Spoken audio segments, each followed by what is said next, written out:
nightlife industry was one of the hardest hit last year, and bars are facing dark times.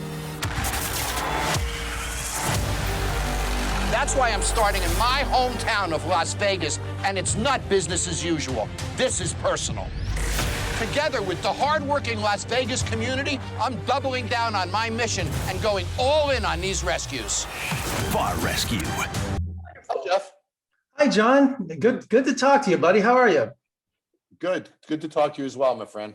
We met once a few years back at the Palms Hotel at an event, and it was such a thrill because I'm a big fan of the show. I'm a big fan of you, and I know you're a Las Vegas resident, and I'm a Las Vegas native, so I'm just proud to call you a resident.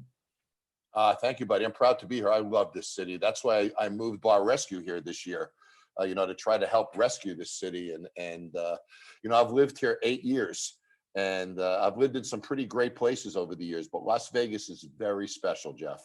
So anything I can do to support this city, I'm in.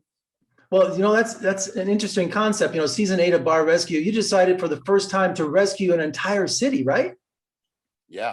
And, we look at, not only because I live here, obviously, and I'm emotionally connected to our city, but, we had the highest unemployment in this country at 35%. We're a singular economy. I remember the bicycles on the strip. Remember that, Jeff? And everything boarded up and closed. And I said, I got to do this in my home city. First of all, I bring a crew of 57 people with me, trucks, equipment. So that's great for the hotels. That's great for the restaurants. I'm feeding the economy by having my crew here for about 12 weeks. But then we got to rescue 10 bars. And we didn't rescue bars on the strip, Jeff. That wasn't what this was about. We rescued local bars. And those local bars serve the employees that serve our visitors when they come to our city. And it's important to get life back to normal. And getting these 10 local bars back, I think, was important. See, you guys are thinking that things are great because you leave with money in your pocket. But your actions behind the bar are causing his failure. This past year, overpours, taking care of friends, maybe keeping a tip or two and applying it towards a sale. That $165,000 cost him his home. His home. And usually the theme of your show is a mismanaged bar, but this time it's like really no fault of their own, is it? It's because of the pandemic. But not in every case. They still might be making mistakes or there's still some villains, if you will. For example, there's one episode where an owner had lost his house 3 months earlier, Jeff, imagine this, but he kept paying his employees. So he lost his house, went into credit card debt, kept paying his employees. Then when we were allowed to open with 25% capacity, those very same employees stole from him. Oh. So, it's still pretty heavy stories. Another family lost their house, were living above the restaurant.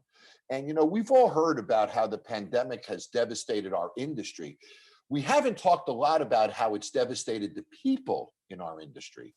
And this season of Bar Rescue really shows that, the impact that it's had on the servers, the bartenders, the owners, and the managers of our industry. And this is season 8 of your series, and there's a milestone for the series, and you chose to celebrate that here in Las Vegas, right?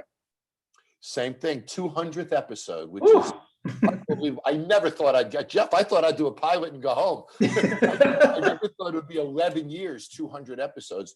But yeah, to do the 200th episode in my home city that I love was very special for me. And you once told me that live music is going to make a comeback versus electronic dance music. Is that going to happen? Are we going to see live music return? I think we will. And the pendulum swings back and forth. It always has between live music and recorded music. We've been in that recorded music side for a while now. And as we see that the mega clubs might not work as well as they used to, the huge venues, as we start seeing more smaller venues pop up, we're going to see a lot more live music pop up as well. I still maintain that prediction. In the next year or two, we're going to see that pendulum swing back towards live. Well, Las Vegas is reopening, the whole state is June 1st, very exciting. And we got 10 bars that you're responsible for. So you're such a great man. You really are. You do such great work. And I'm proud to call you a citizen of Vegas. Thank you, Jeff. It's a pleasure to talk to you, my friend. Good luck with season 8, and we'll meet again soon. Look forward to it. Be well. Take care.